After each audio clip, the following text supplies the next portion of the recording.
అందరికీ నమస్కారం.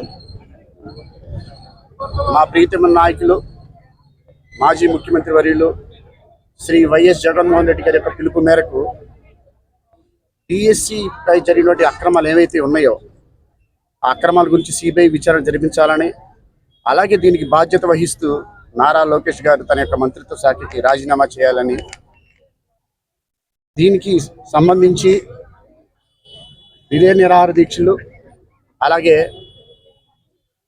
ఆఖరి రోజు ర్యాలీ అనేది నిర్వర్తించమని చెప్పి మా నాయకులు వారు చెప్పడం జరిగింది.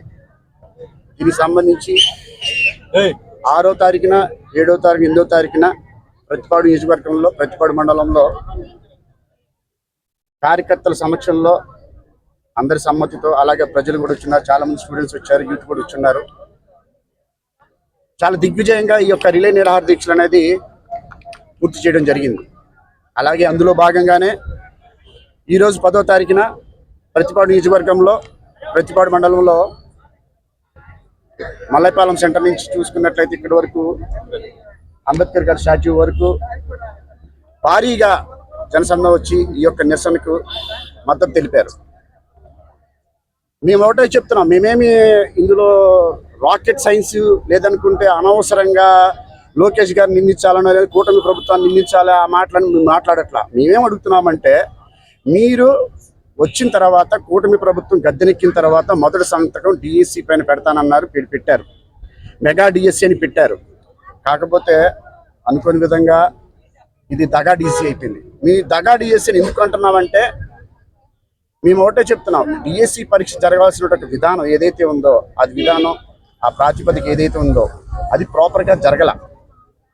అంటే ప్రాపర్గా జరగలేదంటే ఏదైనా డిఎస్సి పరీక్షలు అనేది ఏంటంటే టెట్ ద్వారా ఎగ్జామ్ రాస్తారు. టెట్ ద్వారా ఎవరైతే క్వాలిఫై అవుతారో వాళ్ళు మెరిట్ లిస్ట్ బేస్ చేసుకొని based on the reservations or vertical and horizontal reservation whatever it may be దాని మీద పోస్ట్ ఇవ్వడం జరుగుద్ది.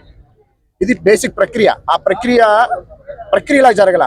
గతంలో స్పోర్ట్స్ కోటా 2% ఉన్నట్లయితే దాన్ని సడన్గా 3% చేసినటువంటి కూటమి ప్రభుత్వం.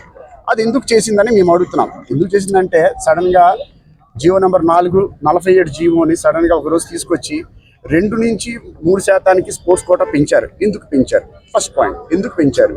పోనీ పెంచారు, పెంచిందేనా ఉన్నత ఉంచారా? దాన్ని మీరు అదే ఏదైతే జీవోని వెంటనే రద్దు చేసి మళ్ళీ వెంటనే దాన్ని క్యాన్సిల్ చేసేసి మళ్ళీ అలాంటిది ఏం లేదు, అదంతా కాదు, మళ్ళీ పాత జీవోనే అని చెప్పేసి చెప్పడం జరిగింది. ఒక కూటమి ప్రభుత్వం బాధ్యతలు కలిగినటువంటి స్థానంలో ఉండే మంత్రి గారు, స్టాన్ఫర్డ్ యూనివర్సిటీలో చదువుకున్నటువంటి మంత్రి గారు, చదువు విలువ తెలిసినటువంటి మంత్రి గారు అంటే చాలా ఆకతాయితనంగా చాలా సరదాగా ఒక జీవోని తెచ్చేయటం, దాన్ని తూచనటం, మళ్ళీ ఇంకో అది ఇది కాదని చెప్పేసి అనటం. అంటే ఎవరైతే ఈ యొక్క టెట్ ఎగ్జామ్ రాశారో, ఎవరైతే ఈ యొక్క డిఎస్సి పరీక్షలు రాసి ఉండి వాళ్ళ యొక్క ఉద్యోగాల కోసం వెయిట్ చేస్తున్నారో వాళ్ళ యొక్క జీవితాలంటే మీకు చాలా అంటే ఆషామాషిగా చాలా లైట్గా తీసుకున్నారు వాళ్ళ యొక్క లైఫ్ని.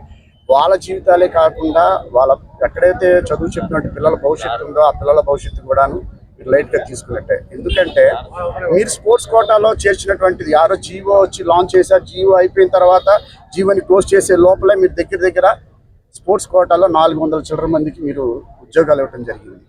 అది ఏ రూపాన్ని ఇచ్చారు? మీరు చూసుకున్నట్లయితే సడన్గా యూనివర్సిటీ నుంచి సర్టిఫికేట్ తీసుకొచ్చారు. సర్టిఫికేట్స్ తేగానే ఆ సర్టిఫికేట్లు బేస్ చేసుకొని ఉద్యోగాలు ఇచ్చారు. ఎవరైనా అడిగితే గేమ్ ఆడితే ఇస్తారు, లేదనుకుంటే స్పోర్ట్స్ కోటా అంటే పక్కాగా ఈటీలు ఉంటారు, చక్కగా వాళ్ళు మెయిన్ గేమ్స్ ఏమైతే ఉంటాయో అలాంటి గేమ్స్ మీద పెట్టకోకుండా వీళ్ళని జస్ట్ ఒక యూనివర్సిటీ తట్టు వాళ్ళ అనుబంధ సంస్థలు ఉన్నటువంటి యూనివర్సిటీ ద్వారా వాళ్ళకి సర్టిఫికేట్ తీసుకొచ్చి దొడ్డిదారిన 411 ఉద్యోగాలు అనేది ఇవ్వటం జరిగింది. ఇదే విషయంలో ఇంకో డౌట్ ఉంది. ఇంకో డౌట్ ఏంటంటే, ఇలా జరిగింది, అవకతవకలు జరిగినాయి కదా, అవకతవకలు జరిగిన తర్వాత ఎవరైతే స్పోర్ట్స్ కోటాలో ఉద్యోగాలు తీసుకొని ఇంకోటి లేదంటే ఈ యొక్క డిఎస్సి పరీక్షల్లో డిఎస్సి ఉద్యోగాలు ఎవరికైతే రావాలనుకున్నారో వాళ్ళు ఫోన్ నెంబర్లో వాళ్ళ యొక్క ఫోన్ డిస్ప్లేలో గవర్నమెంట్ ఆఫ్ ఆంధ్రప్రదేశ్ అని ఉన్నటువంటి డిస్ప్లేలో వాళ్ళు మాట్లాడడం జరిగింది. ఒక్కొక్క ఉద్యోగం దగ్గర 15 లక్షల నుంచి 20 లక్షల రూపాయలకి అది అమ్మటం జరిగింది. దాని గురించి మేము ఎవరు అడుగుతుంటే మీ దగ్గర ఆల్రెడీ ఫోన్ నెంబర్స్ ఉన్నాయి, ఎవరైతే వీడియో కాల్ ఆడియో కాల్ మాట్లాడారో దాని డిస్ప్లే తాలూకా వీడియోస్ ఉన్నాయి, అన్నీ కూడా మీకు చెప్పడం జరిగింది. దాన్ని మీరు బాధ్యత ఏం తీసుకున్నారు?